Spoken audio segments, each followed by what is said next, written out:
क्रीडा प्रथम तहसीलदार सरगढ़ महोदय स्वागत करू श्री विजय कुमार स्वाई महोदय को स्वागत करू श्री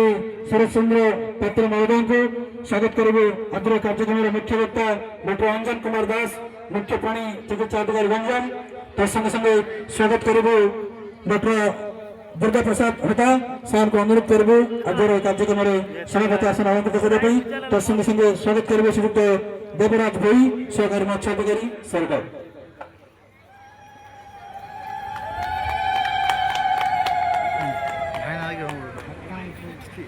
समस्त को सादर प्रणाम।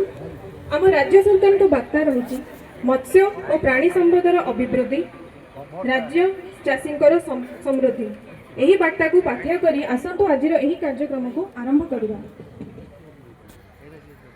कृष्णाय वासुदेवाय हरये परमात्मने प्रणत प्रणत लेखनाशय गोविंदाय नमो नमः। पूज्य पूजार पवित्र परंपरा को पालन